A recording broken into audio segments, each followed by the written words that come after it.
오늘 어린이 주일, 어버이 주일 함께 지키고 있는 주일입니다. 어린이 주일에 맞춰서 말씀을 좀 준비했습니다.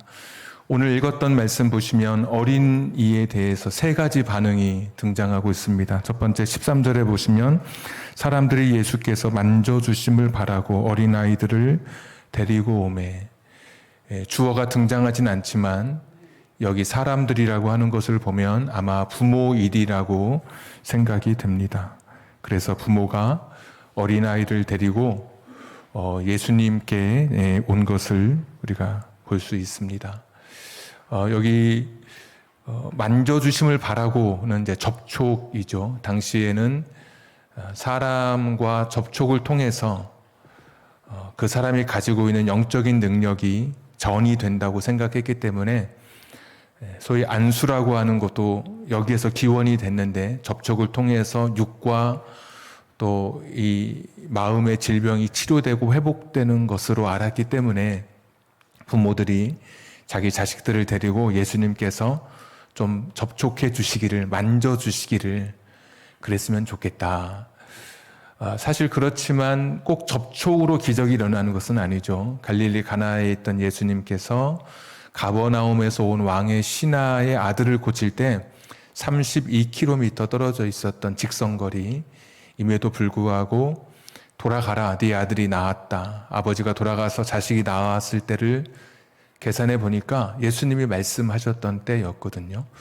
그러니까 사실 굳이 안수하지 않아도, 아픈 부위에 손을 대지 않아도 하나님의 능력은, 기적은 일어나야 하는 곳에서는 일어나는 것입니다.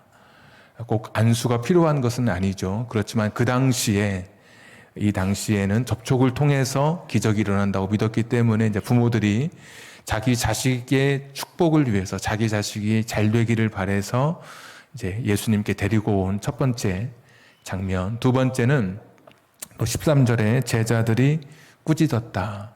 그러니까 제자들은 어린아이가 오는 것을 보면서 그들을 거추장스럽게 여기고 그들을 배격하고 있는, 밀어내고 있는 그런 장면입니다. 자, 세 번째 반응은 16절에 예수님의 반응인데 어린아이들을 안고 그들 위에 안수하시고 축복하셨다.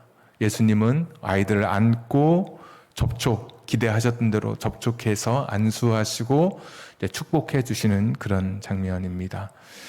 첫 번째와 세 번째는 이상할 게 없죠. 부모는 자식 잘 되기를 바라고 예수님 역시 어린아이 사랑하셨으니까 안고 축복해 주시고, 문제는 두 번째 반응입니다. 제자들은 이 아이들을 거부했습니다.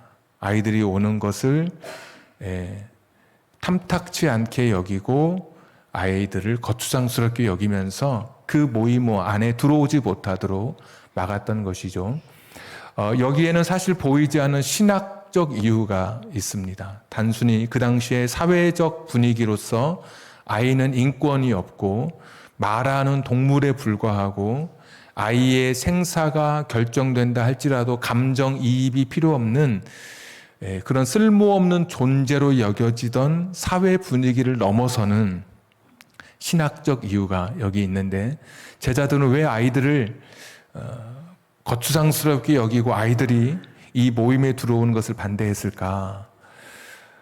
이 하나님의 나라라고 하는 곳은 그 당시 가지고 있었던, 이 예수님 당시에 사람들이 가지고 있었던 하나님 나라의 조건은 율법을 준수해서 토라 교육을 받고 율법을 준수하고 선행을 쌓고 공적을 통해서 그런 사람들에게 포상으로 주어지는 나라를 하나님 나라라고 생각했습니다. 아무나 갈 수 있는 게 아니고 말씀을 잘 지켜서 그 말씀대로 살아갈 때 그 공로를 인정받아서 하나님 나라에 간다. 그래서 17절 한번 보시면 예수께서 길에 나가실 때 한 사람이 달려와서 꿇어앉아 묻자오되 선한 선생님이여 내가 무엇을 하여야 영생을 얻으리이까? 그러잖아요. 내가 무엇을 해야 이게 그 당시의 신학적 사고방식입니다. 그런데 어린아이는 어떤 상태냐면 아직 토라 교육을 받지 못한 아이들의 상태입니다. 여기 보시면 우리 성경에 어린아이라고 번역이 되어 있고 참 잘된 번역인데 이 신약 성경에 모두 7개의 어린이를 가리키는 헬라어가 등장합니다. 근데 여기 등장하는 어린아이에 해당하는 파이디온이라고 하는 이 헬라어는 그 어린이들 중에 영유아를 가리키는 단어입니다. 대략 영유하면 6세, 7세 이하를 가리키거나 아니면 갓난아기를 가리키거나, 예수님께서 16절에 어린아이들을 안고 그랬잖아요. 안을 수 있는 아이니까 영유아, 아주 어린 아이죠. 이스라엘의 사람들은, 유대인들은 몇 세부터 아이를 교육시키느냐, 토라 교육을 시키느냐, 6세부터 교육을 시킵니다. 레위기 공부했었죠. 레위기 공부할 때 아이들을 처음 공부시킬 때 6세부터 공부시키는데, 그때 처음 배우는 성경이 레위기입니다. 그러니까 어렵게 하는 책이 아니라 제일 먼저 배워야 하는 책이 레위기인데 6세부터. 근데 오늘 여기 등장하는 어린아이들은 6세가 채 되지 않은 갓난아기나 아니면 조금 더 큰 그런 아이일 것입니다. 그 당시 사람들의 관점, 제자들의 관점에서 볼 때는 이 아이들은 율법 교육을 시작하지 못한 아이들입니다. 율법을 통해서 선행을 쌓거나 공적을 또 쌓거나 공로를 행할 수 없는 그런 존재들입니다. 그렇기 때문에 하나님 나라에 이 어린 아이들의 자리는 없다고 생각했던 그런 제자들입니다. 그러니까 이 제자들의 선교회는 어린 아이는 아직 그때까지도 없는 것입니다. 왜냐? 14절 보시면 예수님께서 이렇게 말씀하시죠. 예수께서 보시고 노하시어 이르시되 어린아이들이 내게 오는 것을 용납하고 금하지 말라. 그 다음 이유가 뭡니까? 하나님의 나라가 이런 어린아이들의 것이다. 하나님의 나라에는 이런 어린아이들의 자리가 있다. 너희들은 지금 하나님의 나라에 이런 어린이의 자리가 없다고 생각해서, 쓸모없다고 생각하고 토라의 율법을 아직 준수하지 못했기에 자격이 없다고 생각할 수 있겠지만 그렇지 않다. 어린아이의 자리가 하나님 나라에는 이런 어린아이들이 소유할 수 있는, 이런 어린아이들에게도 자리가 열려있는 나라다. 이 아이를 밀어내지 말라라고 말씀해 주시는 것이죠. 그러니까 그 전에 하나님의 나라, 유대인들이 가지고 있던 하나님의 나라는 율법을 통해서 공로, 공적, 선행을 통해서 오늘 이 뒤에 나오는 그 부자였던 사람처럼 무엇을 해야만 가는 나라로 알고 있었지만, 예수님의 마가복음의 하나님 나라는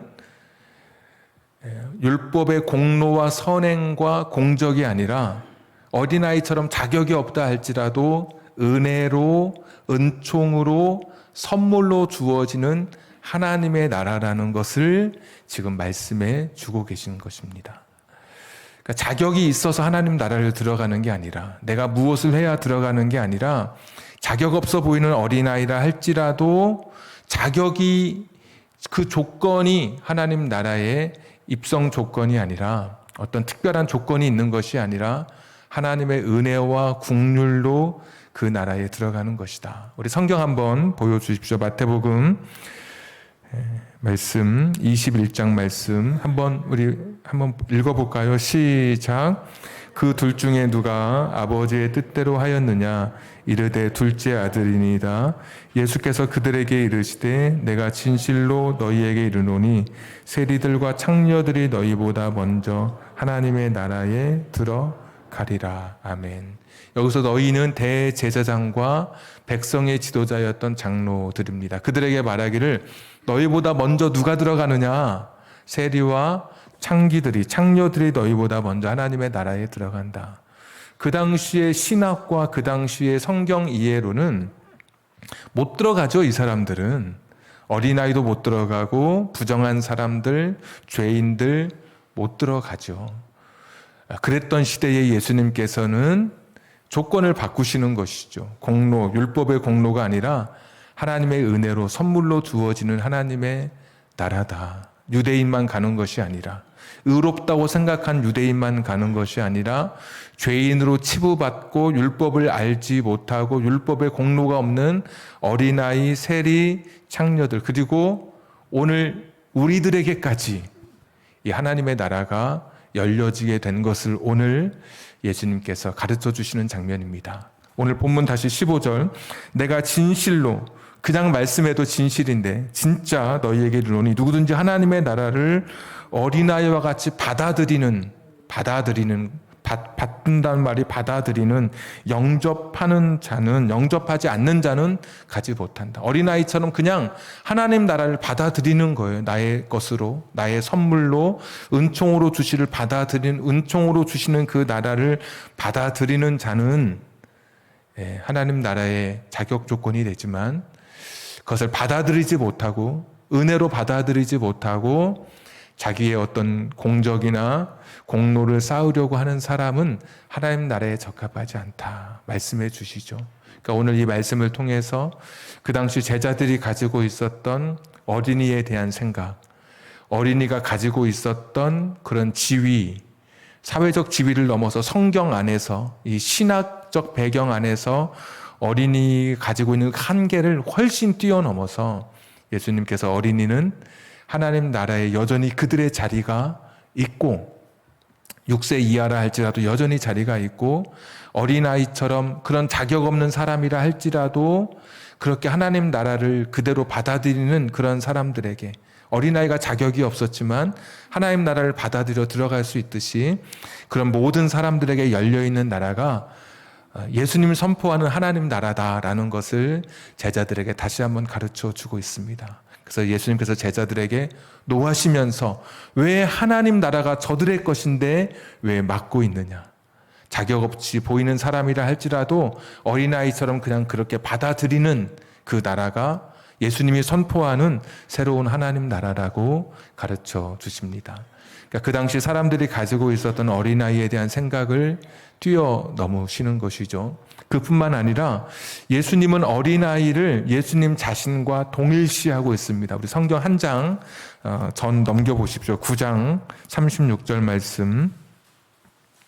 우리가 마가복음 강의하면서 다 지나쳤던 부분들을 조금 다시 뒤로 와서 살펴보는 겁니다. 9장 36절 어린아이 하나를 데려다가 그들 가운데 세우시고 가운데는 선생의 자리입니다. 아이는 항상 끝자리, 말제인데 선생의 자리에 세우시고 안으시며 제자들에게 이르시되 누구든지 내 이름으로 이런 어린아이 하나를 영접하면 곧 나를 영접함이요.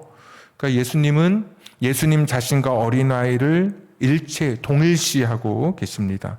누구든지 나를 영접하면 나를 영접함이 아니요 나를 보내신 이를 영접함이니라. 또 하나님까지 연결시키면서 그 당시 어른들은 어린아이와 동일시 되는 것을 모욕이라고 생각했거든요. 아직 어려. 이 말은 굉장히 모욕적인 거예요. 아직 미성숙했다.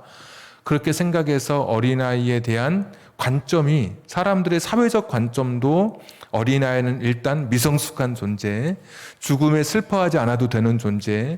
그래서 우리나라도 어린아이가 태어났을 때 옛날에 바로 호적에 올리지 않는다든지 아니면 이름을 그냥 제대로 지어주지도 않고 막 부른다든지 우리나라도 하물며 지금보다 2000년 전에는 아이들의 인권이 어떻겠습니까? 근데 예수님은 자신과 동일시하고 계십니다.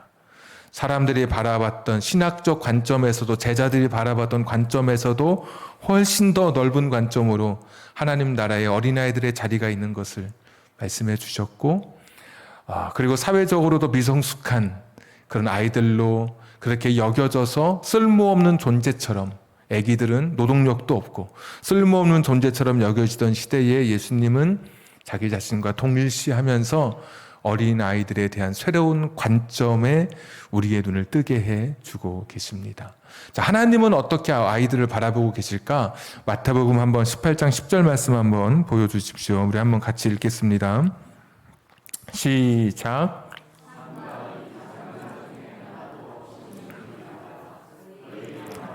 그들의 천사들이 하늘에서 하늘에 계신 내 아버지의 얼굴을 항상 배옵느니라. 여기서 이 작은 자는 그 전에 18장 1절부터 보시면 어린아이를 가리킵니다. 어린아이에게 누가 있냐? 그들의 천사들이 있다. 이렇게 이걸 가리켜서 한마디로 줄이면 수호천사, 우리가 이렇게 이야기할 수도 있겠죠. 수호천사다. 그런데 기독교에서는 천사를 숭배하지 않습니다. 왜냐하면 천사라고 하는 존재는 사실 그렇게 성경에 많이 나오는 존재가 아닙니다. 물론 수천 수만의 천사가 성경에 숫자로 등장하지만 이름이 등장하는 천사는 둘만 등장하죠. 하나는 미가엘 군대 장관, 또 하나는 가브리엘 하나님의 소식을 전하는 천사, 두 사람만 이름이 등장합니다. 성경에서 그렇게 천사가 굉장히 그렇게 중요한 아주 많은 부분을 차지하지 않고 있습니다. 성경의 관심은, 하나님의 관심은 우리 인간이기 때문이죠. 자, 그러면 천사는 어떤 존재냐? 하나님을 찬양하거나 하나님의 심부름을 하는 존재로 우리에게 나타나고 있습니다. 그러니까 천사는 하나님을 찬양하거나 하나님의 심부름을 하는 존재. 두 번째, 천사는 어떤 존재냐? 인간을 돕는 존재로 등장해요. 그러니까 천사라고 하는 것이 하나님을 찬양하거나 하나님을 돕고 아니면 인간을 돕는 존재인데 우리가 그렇게 천사를 숭배할 필요가 없는 거예요.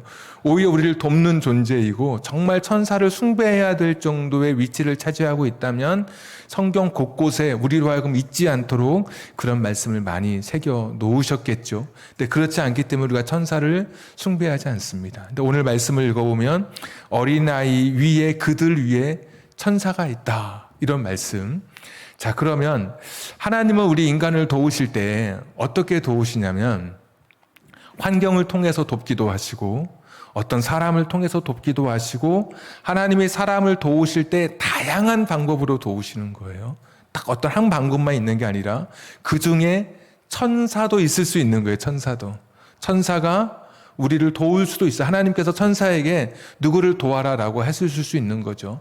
그래서 모든 어린이들을 지키는 추호 천사가 있다라는 그렇게 말할 수는 없는 거예요. 오늘 본문을 가지고.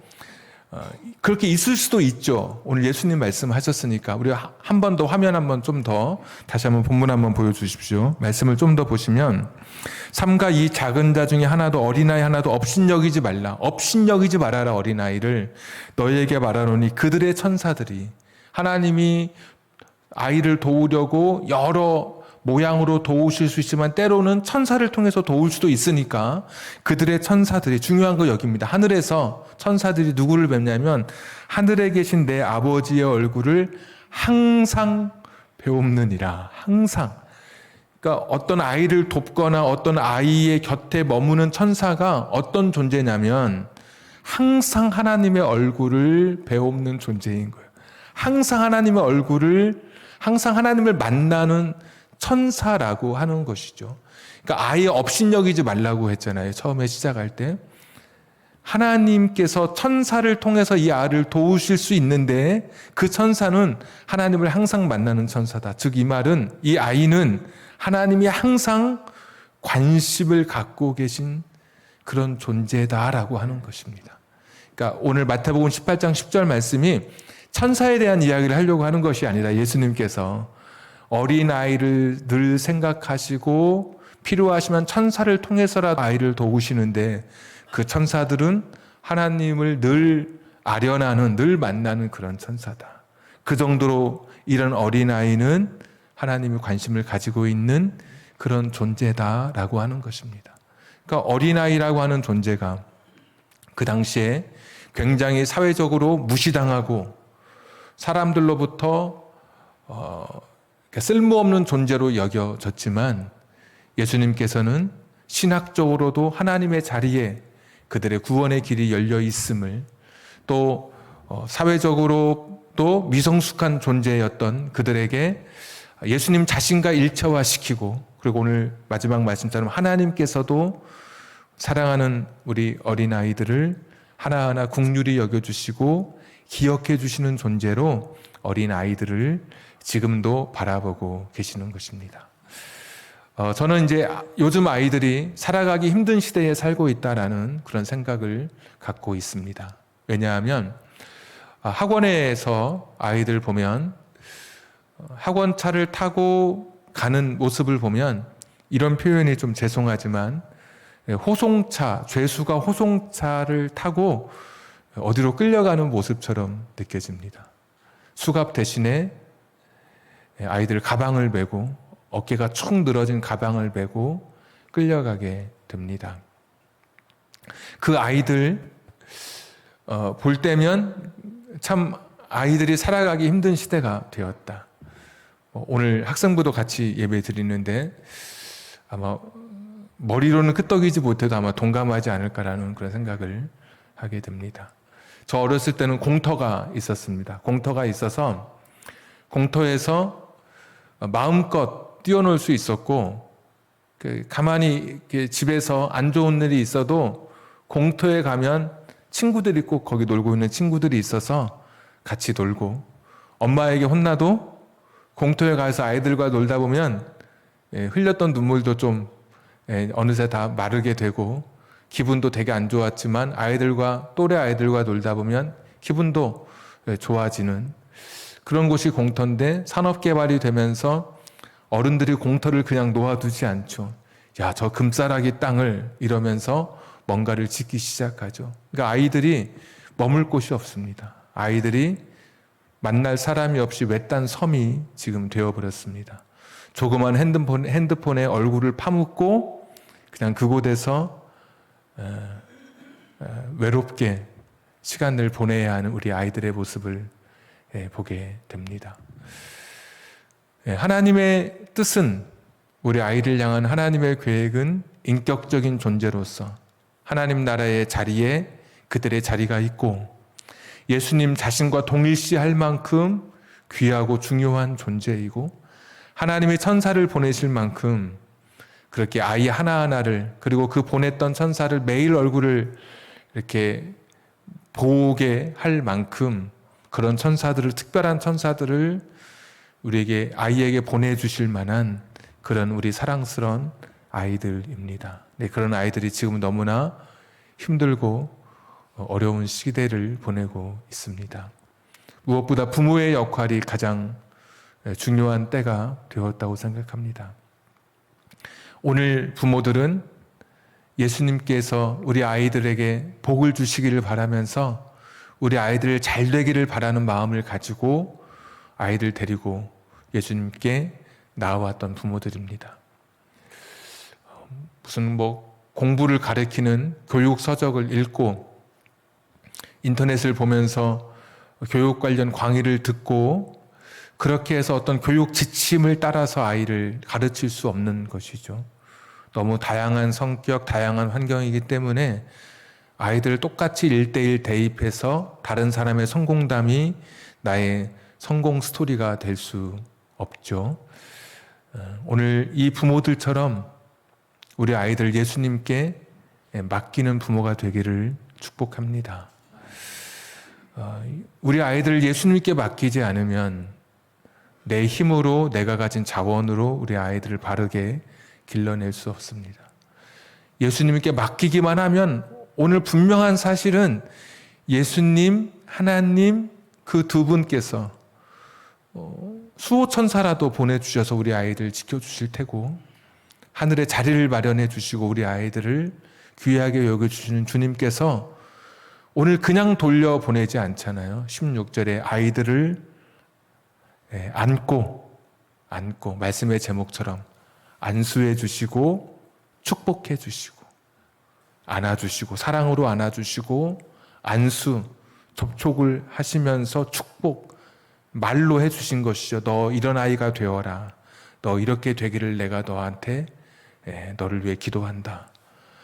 이런 부모의 마음을 누구보다 잘 알고 계신 예수님, 하나님이시기 때문에 여러분의 자녀를, 다 큰 자녀이지만 여러분의 가슴에 품고 기도 제목으로 품고 하나님 앞에 자녀들을 데리고 나오십시오. 하나님께서, 예수님께서 우리 사랑하는 자녀들, 그들 품고 안고 축복하며 기도해 주시고 그들의 가는 길 동행해 주실 것입니다. 한 어머니의 두 아들이 있는데 한 아들의 직업은 우산장수고 또 하나 아들의 직업은 집신장수입니다. 어머니는 늘 걱정하는 존재이죠. 비가 오면 집신이 안 팔릴까 집신 파는 아들 걱정하고, 해가 뜨면 우산이 안 팔릴까 우산 파는 아이 걱정합니다. 어느 날 생각을 바꿨습니다. 생각을 바꾸고 나니까 해가 뜨는 날에는 집신 파는 아이, 집신 잘 팔릴 거 생각하니까 기분이 좋고, 비가 오는 날에는 우산 파는 아이, 우산 잘 팔릴 거 생각하니까 행복해지더라는 것입니다. 내 아이의 안 좋은 거, 약점, 단점, 다른 아이와 비교해서 부족한 거 바라보면 날마다 해가 뜨든 비가 오든 슬프고 힘듭니다. 부모도 힘들고 아이도 힘듭니다. 그러나 내가 내 아이의 좋은 점을 바라보기 시작하면, 장점을 바라보고 선물처럼 내 가정에 찾아온 내 자녀들 감사함으로 바라보기 시작하면 내 자녀들의 삶에 해가 뜨는 날도 있고 내 자녀들의 삶에 비가 오는 날이 있어도 다 감사한 것이죠. 다 행복한 것이죠. 아무리 커도 아이는 부모님의 눈에 볼 때는 어린아이에 불과합니다. 80 먹은 아버지가 60 먹은 아들과 함께 옛날에 지하철 표 끊을 때 표 끊으러 가서 이렇게 말했다 그러죠. 80 먹은 아버지 하는 말, 어른 하나 아이 하나 표 주시오. 이게 부모의 마음이죠. 항상 아이는 나보다 더 건강하고 더 장성해 있다 할지라도, 나보다 더 키가 커 있다 할지라도 여전히 내 눈에는 부모는 아이일 뿐입니다. 부모로서 해야 할 것은 내 아이가 잘 될 수 있도록, 내 아이가 꿈을 키울 수 있도록, 내 아이가 하나님 예수님이 바라보셨던 그 중요한 인격체로 멋지게 자라날 수 있도록 오늘 여기 나온 부모들처럼 예수님께 데리고 나와서 예수님께 내 아이의 문제를 아뢰면서 우리 아이들 잘 성장하게 해달라고 기도하고 축복할 수 있는 그런 부모가 되기를 주님의 이름으로 축원합니다. 우리 찬송 같이 한 장 부르고 기도하도록 하겠습니다.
기도했으면 좋겠습니다.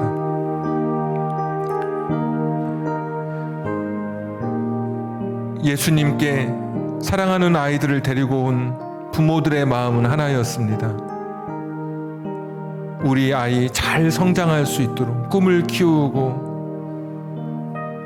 이 땅에서 아름다운 샛별처럼 반짝반짝 빛나는 삶을 살게 해달라는 소원을 가지고 예수님께 나와왔던 부모였습니다. 예수님은 부모의 마음을 아시기 때문에 거절하지 아니하시고 품에 안으시고 안수하시고 축복해 주셨습니다.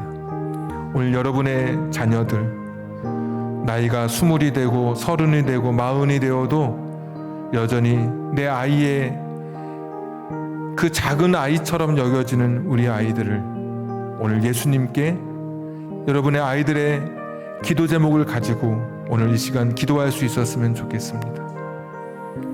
오늘 이 기도를, 부모의 이 기도를 주님께서 거절하지 아니하시고 오늘 이 시간 내 자녀를 위해서 드리는 이 기도를 들으시고 오늘 안으시고 안수하시고 축복해 주실 것입니다. 우리 같이 한 1, 2분 정도 우리 사랑하는 자녀들 위해서 같이 기도하겠습니다. 거룩하시고 자비로우신 아버지 하나님이시여, 하나님 아버지, 우리 사랑하는 자녀들에게 복을 더해 주시옵소서.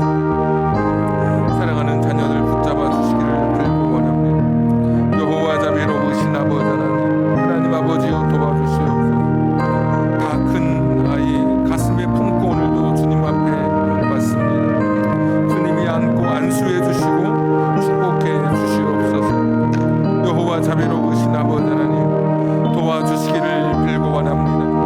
우리 아이들의 직장의 길을 열어 주시옵소서. 우리 아이들 건강할 수 있도록 육체의 강건함을 허락해 주시옵소서. 가정을 이제 이룬 가정들마다 우리 사랑하는 자녀들의 가정에 복을 허락해 주시옵소서. 꿈을 이루게 하여 주시옵소서. 좋은 환경, 좋은 세상 속에 살아갈 수 있도록 은혜를 더하여 주시기를 빌고 원하옵나이다.